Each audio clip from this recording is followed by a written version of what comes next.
all alone on a pier on the far side of town. He readies his gear for the day. In a soggy old watch cap he wears for a crown. He studies the fog on the bay. Hey everybody, welcome to another episode of the Fiberista Files. Today is Friday, September 18th, 2015. I'm your host Heather, also known as Boutros Babe on Plurk and Ravelry, and Fiberista Files on Twitter and Instagram. You can find the shop at shop.highlandhandmaids.com, and the podcast is actually housed at thefiberistafiles.com. It's also on iTunes, and I generally post it to social media. We do have a Facebook group, Highland Handmaids, over on Facebook. You should check that out. There is going to be details of a giveaway happening over in that group only coming up in this episode, and you don't want to miss that. So, all right. Administravia accomplished. Administrata?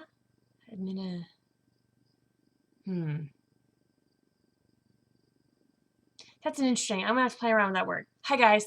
How are you doing today? It's been a little while since I've recorded. I apologize for that. However, life is busy. I'm turning the sound off on my phone. But in the best possible way. I'll talk more about it in growth. But as you can see by the title of this episode, there have been some behind the scenes things going on, dying-wise, and it has kept me quite busy. And thankfully will continue to keep me quite busy.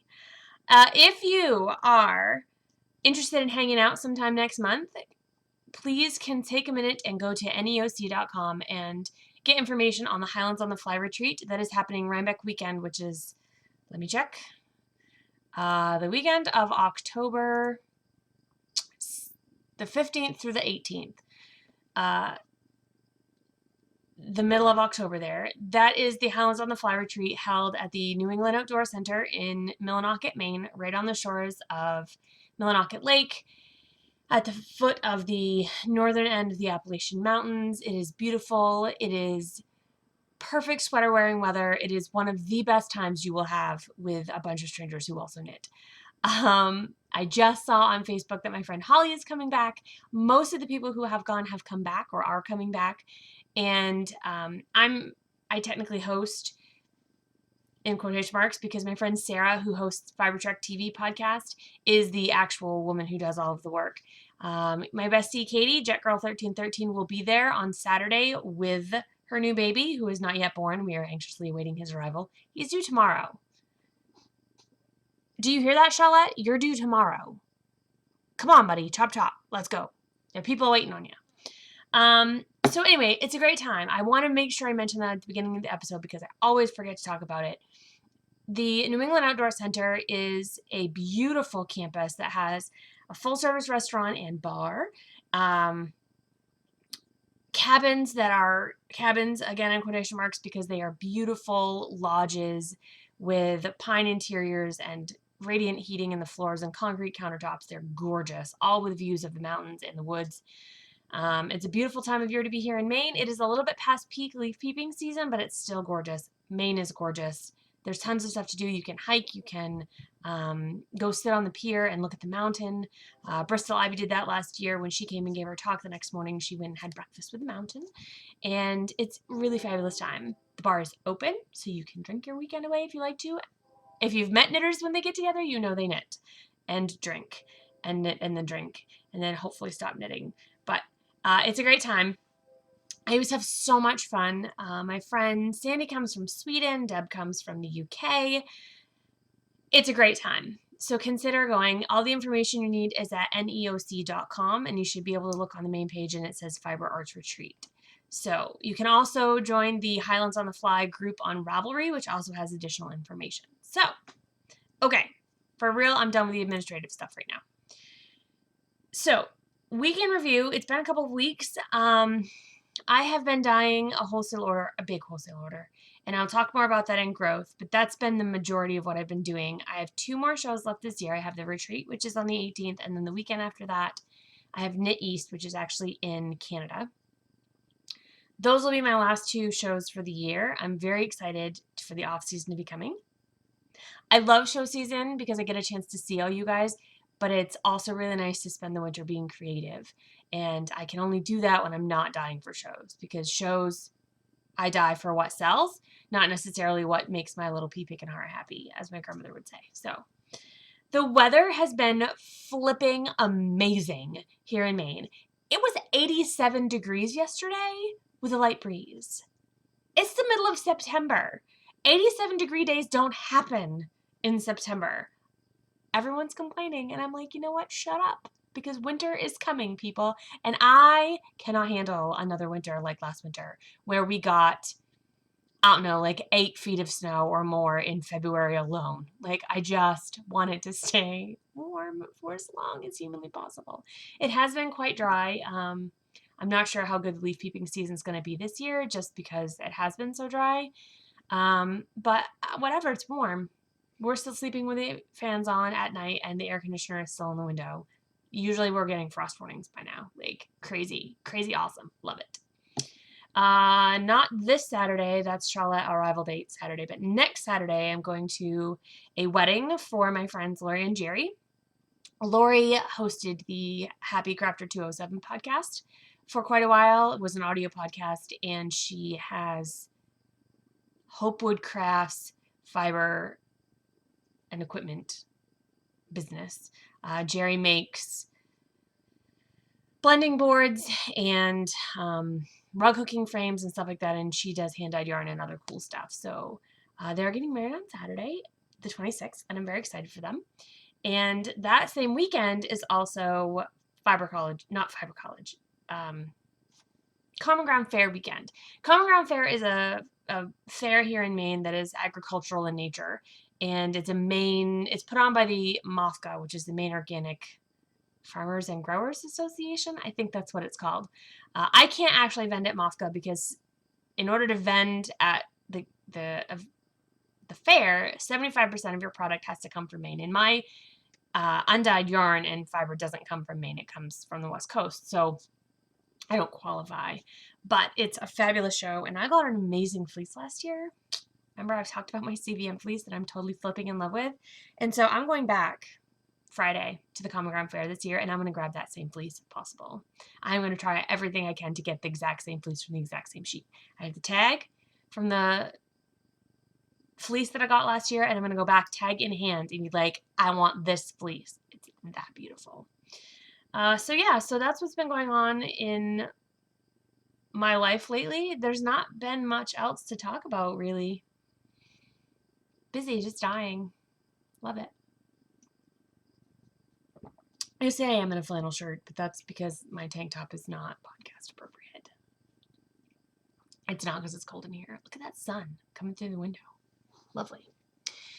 All right, so knitting. Let's talk about knitting a little bit. I have not been doing a whole lot of knitting. It's actually almost been too hot for knitting, and I know people live in Texas and Alabama and Florida, South Florida, and they knit all the time. But right now, all my knitting projects are wool, and when I'm kind of sweaty, I just want to sit in the air conditioning and play on my phone. I don't really want to be around things that make me hotter. Excuse me.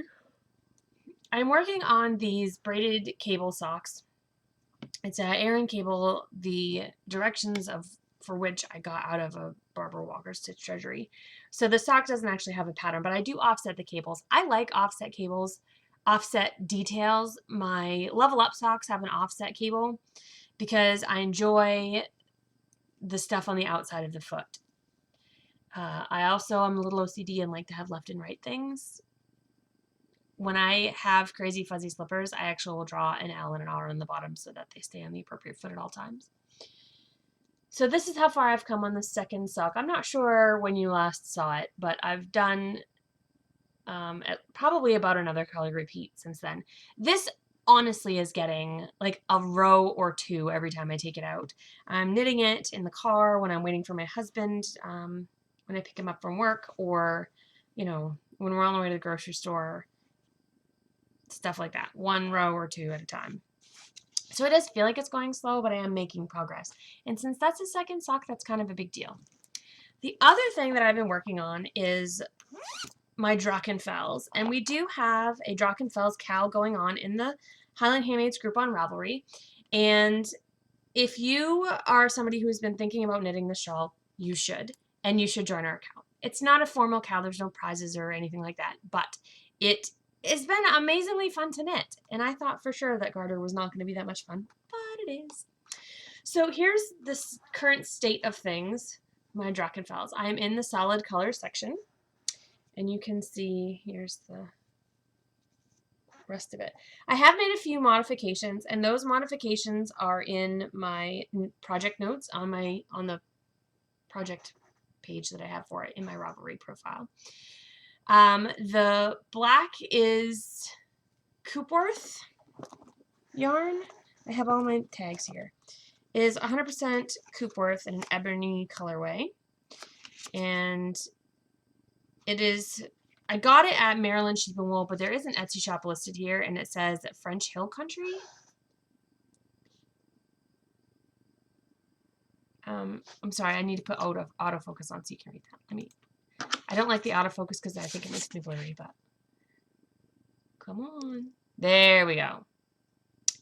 So that's where I got the yarn, the dark yarn from. It was, I mean, it's a natural black, which isn't really natural black. It's like a super dark brown. But that was one color. The blue was the Woolen Rabbit. It was Forever in Blue Jeans. I had a partial skein, so I had 206 yards or 82 grams. I still have quite a bit left of that. And then the yellow is the Cheeky Merino Joy, which is a rosy green wool. The color is 102. It doesn't have a name, but it's this beautiful, like mustard, saffron gold. And I love it. I mean, honestly, I love this gold. So I'm in the solid section, and the solid section is supposed to be 30 ridges, and I think I've got like 22. So I'm getting there for sure. I've made a couple of errors, like when I stopped at the beginning of the row, you're supposed to knit front, back, and then front again, and somewhere along the line I stopped doing that second front stitch, so I was just knitting front back, so it wasn't growing very much. So it's kind of a, I don't know, maybe a weird shape. We'll see what it blocks, what it looks like, but I started doing that again, so it'll grow bigger. And it's got a really nice weight to it, and I'm really enjoying it. I did change up the striping sequence again because I'm a little bit OCD and I didn't like the way it was written, so I changed it. And that detail is also, again, in my Ravelry projects page. I'm honestly going to be a little bit sorry when that is over. Now it says to do 30 ridges of the solid color, but you have to have 17 grams left over for the end. And I will probably continue the solid section until I have 20 grams left of the ball. So it'll be a little bit thicker than the pattern calls for, just because I want to use all the yarn. The yarn was a gift from my friend Marcia, and I want to use the whole thing. I don't want to have leftovers. So that is that. That's really all I've been knitting. Now, I have done some spinning because I had another error with the shawl.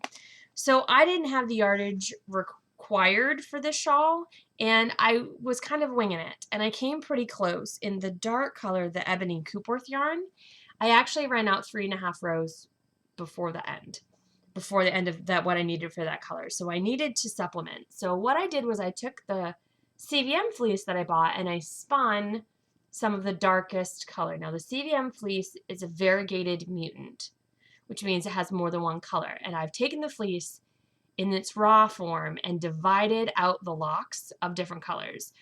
So all I did was process some of the dark chocolate blackish locks. I have another pile of gray locks and another pile of white locks.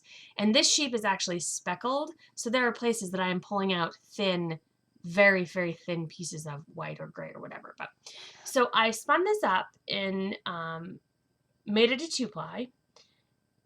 And this yarn is squishy and dense and wonderful. It's a little bit fuzzier than the Coopworth, meaning that the plies aren't as distinct as they were in the Coopworth, but it was close to the same weight and color, and I don't think you can tell where I switched. Maybe you can. Only because there's a fuzzball on the front here. Let me get rid of that fuzzball. Let's see. Can you tell where I changed? No.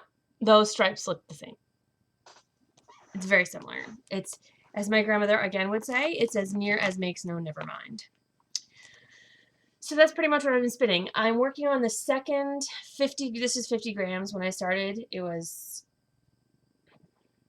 I want to say 240 yards.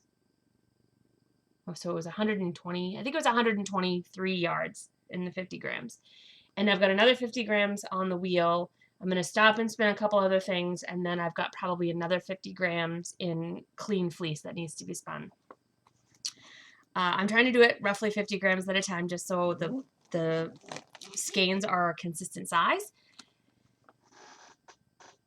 I do not yet know what that fleece will become, but it will become something for me because I want it. All right. I'm not going to show you the singles that I have on the wheel because they're brown. They look the same. Okay, that brings us to dye pots. In dye pots, I have some yarn and fiber that is going up in the shop. The yarn is already in the shop, and the fiber I hope to put up today. I have to photograph it and list it, but while the podcast is uploading, I can do that. I've got quite a bit in the shop right now, and because it is still show season, sales are a little bit slower.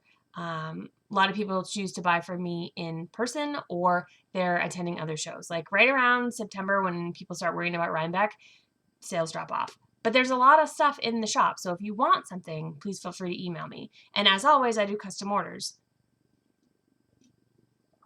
So let me know if there's something specific that you want. I'm happy to do that. Growth. The name of this episode is Holy Wholesale Batman because I have been buried in wholesale lately, which is a wonderful, wonderful thing. I had a another refill of Over the Rainbow yarns down in Rockland and Happy Knits in Skowhegan. So I filled both of those orders in the past couple of weeks. And I also got a new wholesale client, which is, drumroll please, imagine a drumroll, Fiber Space in Alexandria, Virginia. I got an email from, I shouldn't say God, I don't like that word. I received an email from one of the lovely women over at Fiber Space and said, I'm interested in opening a wholesale. Michelle Whitaker is always talking about how great you are. Thanks, Michelle. And Holly. So Michelle was mentioned by name, so double thanks to Michelle. Anyway, so Holly and Michelle, who live down in the area, have been talking me up, and Fiber Space decided that they wanted to carry my stuff. They set up a schedule of orders. So it's not just one order that will sell down and they'll decide when they want more, which is usually what happens. So I get an email saying, hey, we're low on your stock. Can you dye some more stuff? And I'm like, sure. No. Fiber Space has a schedule.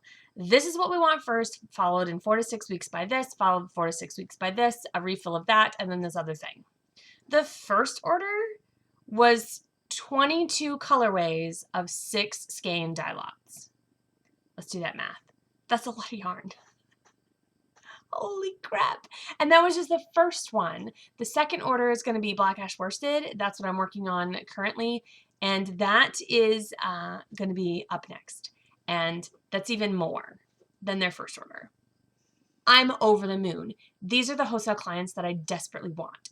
They fill in gaps when I'm not doing shows. Although I don't get paid as much per skein, the orders are bigger than retail. So I'm making a more consistent paycheck. And this is what I'm going to need if I'm going to eventually have Paul work for me. I'm still working on a couple other bigger wholesale clients as well, but I am thrilled to be in Fiber Space. They are a shop that I have not yet been to in person, but they have a great energy about them and a fun shop. I've seen photos. And if you are in the Alexandria, Virginia or Washington, D.C. area, I hope you will go see Fiber Space and send me a picture of Highland Handmaids being in there because I'm just so excited and I desperately want to see what it looks like in there. So much. So please, if you go, send me a picture, would you? That'd be great. So that's growth. For processes, I'm going to have to do away with this section of the podcast, I think, because I don't have a whole lot. I will say that when I dye for bigger wholesale companies, that was a pen, sorry.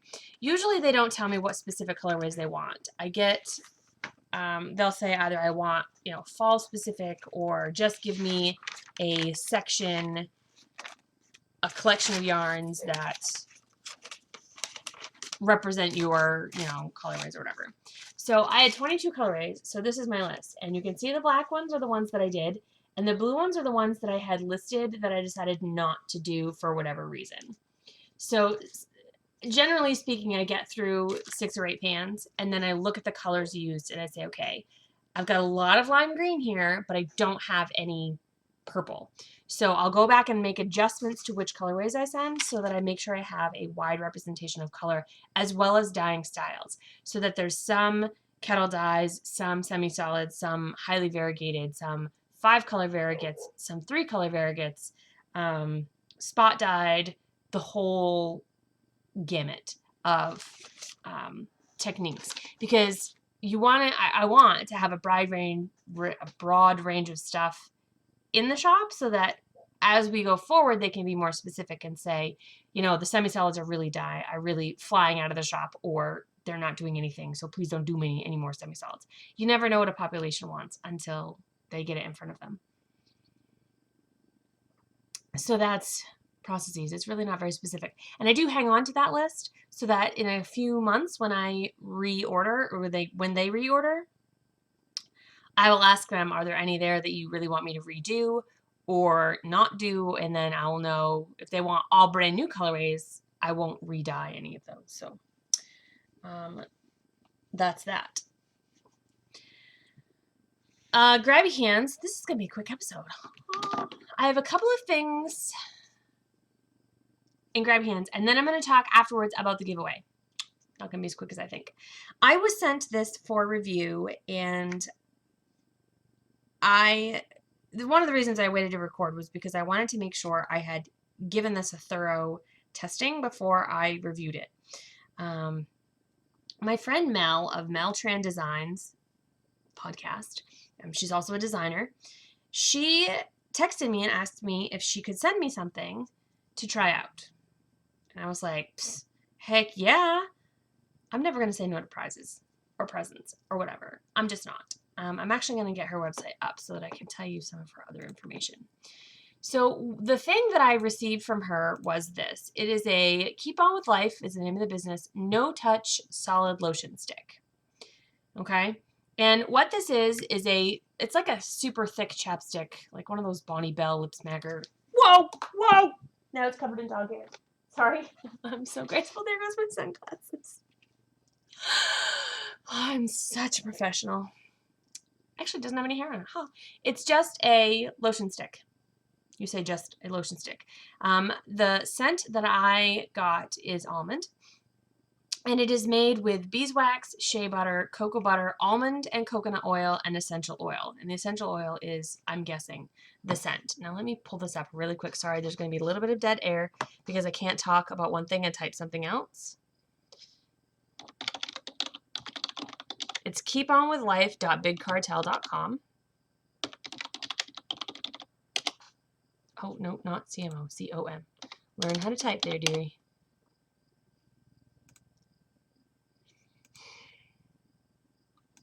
Will you just let me do what I want to do, please? There we go. Okay. So there's solid lotion bars that are in the sticks and the bars. The bars are like in deodorant style containers. And the no-touch solid lotion stick, this is what it says about it. That they're great for applying lotion when you're on the go or you need to apply to a specific spot like a dry knuckle or an elbow. Solid lotion sticks allow you to apply lotion without having to get it all over the front of your hands, which is great when you don't want it or need it there. It also means you use less because you're only applying it where you're needed. I was looking to see the list of scents. I think I have it in the text message. Hang on, let me pull that up. My phone's blowing up all of a sudden. Okay. Hang on. So the scents that she had were orange, lavender, peppermint, almond, and unscented to choose from. So I chose the almond because I'm not a fan of lavender. And the other ones all sounded just good, but I chose the almond. I do like that smell. So These are $4 a piece. So, oh, duh, it's right in the lavender, unscented, peppermint orange. And there's a limited amount of chocolate orange, which I think would be amazing. They're $4 a piece. If you are in Canada, there's a limited number of 2. These are fabulous. Now, let me get off the web so I can actually look at you while I'm talking. Or more accurately, look at myself. When she means no touch, she means that you don't have to squirt lotion in your hand and rub it all over yourself. If you are somebody like me who's a bit addicted to her telephone, having lotion all over your hands when you're on your phone is a disaster. Let's just be honest. I also have chronic dry skin, which if you've ever watched me and my podcast or met me in life, you know. I don't make a big deal out of it because it is an area of which I am pretty self-conscious. Be called Mummy's Curse in elementary school and see how well you like your hands. Like, it's just the story of my life. I have chronic dry skin. But I also have these places where I'll get just one patch of dry skin. There's actually a spot, probably too much information, on the top of my foot that rubs from my running sneakers. And it just is one little patch of dry, flaky skin right on the top of my foot. This, put a little bit on, and you're done. All done. I put it on right after I get out of the shower, and it totally moisturizes the area without having to get lotion everywhere else. It is non-greasy. It absorbs quickly. I also have a little patch right here. I love this. Honestly, love it. It is a great consistency. Like, it slides really well, so it's not dry, but it's not so oily that it goops on. Like, it's a perfect amount of moisture and texture. Super easy. It's quite heavy. There's a lot in here. I don't know how much I can twist this up. But for $4, you totally can't go wrong. I keep this in my purse where it doesn't take up a whole lot of room when I'm traveling or driving. And like, I could keep going, but I'm not going to because it makes it look like a penis. And when it's here in the house, I usually just keep it on the kitchen table, which is behind this wall that you can't see. And when I need it for whatever reason, I just grab it, go to town, and then I'm done. It works really, really well. I also like this for spinning because, again, if you have dry skin, like these 3 fingers are the ones that feed the fiber in. And so if I have a hangnail or a piece of dry skin or something that's catching, that the fibers are catching on, I just put a little bit of lotion on, rub it between those 3 fingers, and I'm done. And the yarn will glide seamlessly through my fingers now. It's wonderful. Thank you very much, Mel, for sending me this to review. You can get it at keeponwithlife.bigcartel.com. You do have to put the www in the front of that. Tell her I sent you, because when you have a micro business, knowing where people have found you is really vitally important and helpful. I will be buying some, because I didn't buy this one.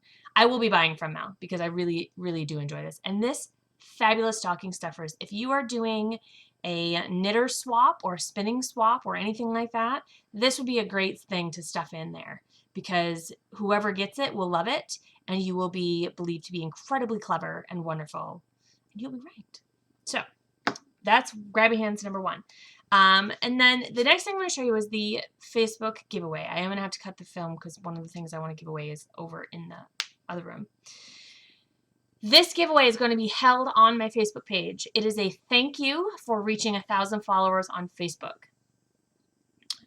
Facebook is one of those ways that I can reach you guys as customers without you having to go somewhere specific. You don't have to go to my shop. You don't have to go to Ravelry. You don't have to go anywhere. You're already on Facebook, clicking like on pictures of your friends' kids or whatever, kittens.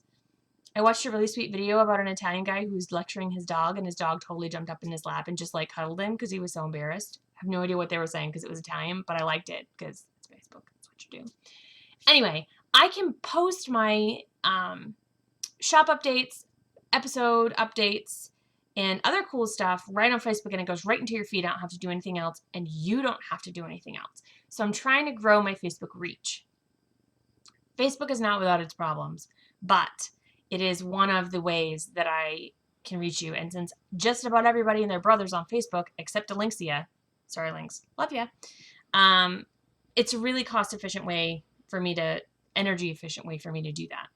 So if you're not already a fan of Highland Handmaids on Facebook and you have Facebook, go like it. You can also click in the top right corner and click get notifications, and you'll get a little red notification flag whenever I post something. It's the only way to be sure that you don't miss my posts. Don't have to do that, but it would be helpful. And I don't spam you.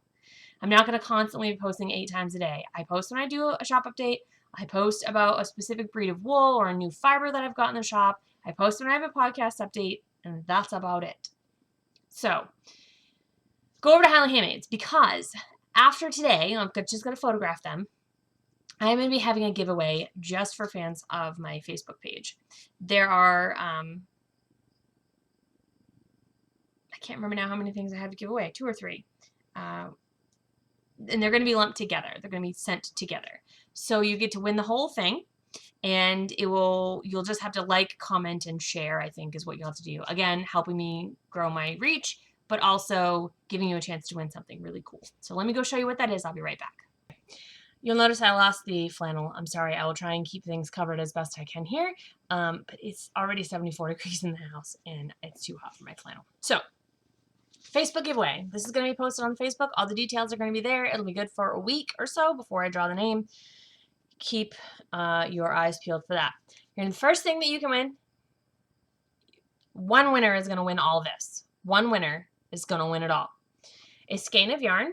This is Red Maple Sock in the Traveler colorway, which is a new colorway for me. It's lovely. It's a sort of a rusty pumpkin, mustard, champagne, and then a deep blue.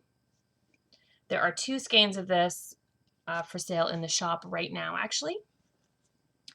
You're going to win a $25 gift certificate, good for anything in the shop. That will be given via a coupon code. And then you're also going to win this. This is a tote bag made by Western Maine Creations, custom designer tote and diaper bags from Louise Strickland out of Bingham, Maine. Bingham, Maine is that horrible, horrible town where Katie made me go whitewater rafting, scarred me for life. That's the campground that she flies into and flies out of. It has a landing strip in the middle of it. Yeah, that's Bingham. Okay, so this tote bag is not only big, but it also has A, sheep on the outside, and B, I don't know if you can see, there's pockets in this, large pockets, quite large pockets actually. I don't know why you can see that. They go all the way around the inside of the tote bag. This bag is incredible. It's heavy, durable. It is machine washable. All you have to do is air dry it. All the seams and everything are professionally done. It's beautiful.